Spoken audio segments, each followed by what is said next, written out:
Hello guys, कैसे हो आप सब। आई होप आप सभी ठीक होंगे। आप सभी को मेरा प्यार भरा नमस्कार, है ना। मैं भी ठीक हूँ।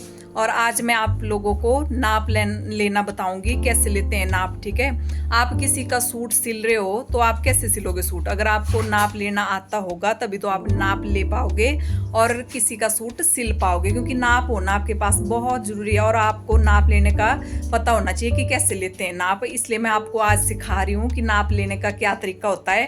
अगर मतलब चाहे लेडीज़ हो, चाहे बच्चा हो, चाहे लड़की हो, कोई भी हो, अगर बुजुर्ग हो, चाहे कोई भी है, मतलब कोई भी इंसान, तो मतलब फिर चाहे वो मोटे हो चाहे पतले हो, तो नाप लेने का तरीका सेम एक जैसा होगा। पर मैं ये चीज़ बोलना चाहूँगी कि सबका अपना अपना तरीका होता है काम करने का। तो मतलब मैं जैसे नाप लेती हूँ, मैं आपको उसी तरीके से नाप लेना बताऊँगी। और आज मैं अपने स्टूडेंटों का नाप ले रही हूँ और इनको सिखा रही हूँ, क्योंकि इनको भी पता होना चाहिए भी कि कैसे नाप लेते हैं और कैसे नाप लेना है। तो ठीक है, आप देखिए मैं कैसे नाप लेती हूँ और कैसे आप नाप लोगे और सूट की कटिंग कर सकते हो और सूट को सिल सकते हो अच्छे ढंग से, है ना। आप देख सकते हैं कि मैं आपको नाप लेना बता रही हूँ, कैसे नाप लेते हैं। अगर आपने किसी का भी सूट सिलना है तो सबसे पहले आपने उनसे पूछ लेना है कि आपने सलवार सूट सिलना है कि प्लाजो सूट सिलना है, कि आपने अफगानी सलवार बनानी है या पजामी बनानी है ना। तो आपने उस हिसाब से उनकी लेंथ रखनी है और उनसे पूछना है कि आप कितनी लेंथ पहनोगे और आप क्या बनाओगे, है ना। तो जैसे इसने तो फ्रॉक सूट पहना हुआ है, अभी जैसे मैं नाप ले रही हूँ तो यहाँ पे जो हमारा शोल्डर होता है, कंधे की ऊंची साइड होती है, यहाँ पे आपने इंच टेप रखना है और ब्रेस्ट से ऊपर लेते हुए आप इंच टेप ऐसे नीचे ले जाओगे।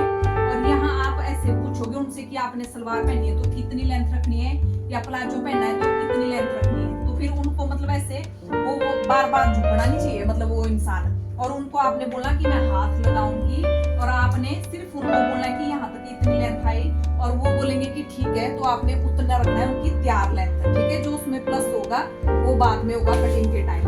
और फिर जो तीरा लेते हैं तो तीरा यहाँ से जो ये हड्डी होती है, इस हड्डी से इस हड्डी तक लेना है। और मैं तीरा हमेशा आगे से नापती हूँ, है ना। मैं पीछे से किसी का भी तीरा नहीं नापती।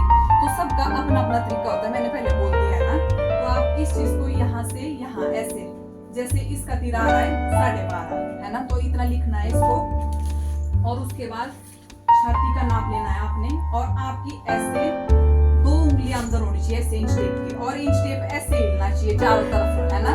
मतलब ऐसा नहीं लगना चाहिए कि भी टाइट है। ठीक है, और आप उनको पूछ सकते हैं कि आप मतलब इससे लूज पहनोगे कि फिटिंग कैसी पहनोगे। ठीक है, तो इनकी आ रही है जैसे 34 ठीक आ रहा है बिल्कुल, है ना। और उसके नीचे आ गई आपकी कमर ऐसे, और कमर जो जब आप नापेंगे तो इस पे भी आपकी 2 उंगलियां अंदर होनी चाहिए, है ना।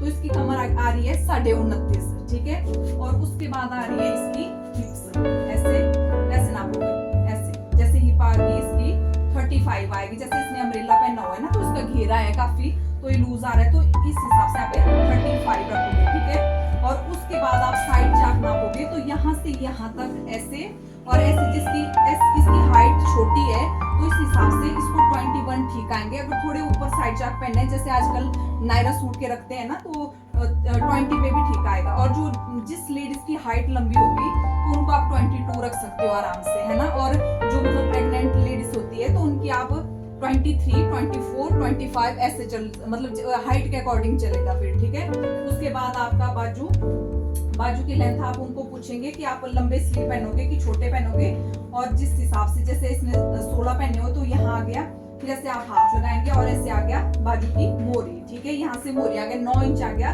तो इसका हम हाफ रखेंगे, 9 का हाफ हो गया 4.5। ठीक है, और गला, फिर आगे का गला ऐसे तिरछे, ऐसे 7 इंच गला आगे का नॉर्मल होता है।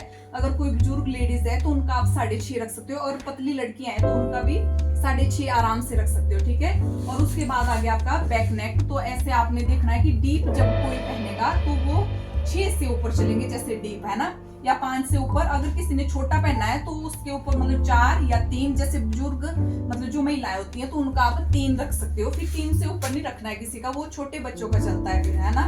तो उसके बाद आ गया आपका फिर बॉटम, जैसे सलवार जैसे जहां बांधते हैं वहां बोलना है उनको कि आप पकड़ो, जहां आप सलवार बांधते हैं वहां पकड़ना है। और वहीं से आपने इसका अच्छे ढंग से मेजरमेंट लेना है। जैसे यहाँ नीचे धरती के साथ ऐसे टच होना चाहिए, जो पाँव है ना, एड़ी है नीचे ऐसे, और यहाँ इसका आ रहा है 36। ठीक है, फिर उनको पूछना है कि अगर आपने प्लाजो पहनना है तो प्लाजो की आप थाई का नाप ले लोगे यहाँ से ऐसे ऐसे थाई का नाप ले लोगे, ठीक है। इंच टेप हिलना चाहिए ऐसे पूरे राउंड में। और मोहरी आप उनसे पूछ सकते हो कि सलवार की मोहरी कितनी रखनी है, और प्लाजो पहनना है तो मतलब लूज प्लाजो बनाना है या मतलब नैरो प्लाजो बनाना है या सर्कुलर प्लाजो, जो भी जिस हिसाब से होगा तो उस हिसाब से आपने गाइस उनका नाप रखना है। तो मैंने आपको आज बता दिया कि कैसे नाप लेते हैं, और आप कमेंट करके बताना कि आपको समझ आया या नहीं आया। लाइक करना, शेयर करना, कमेंट करना। बाय।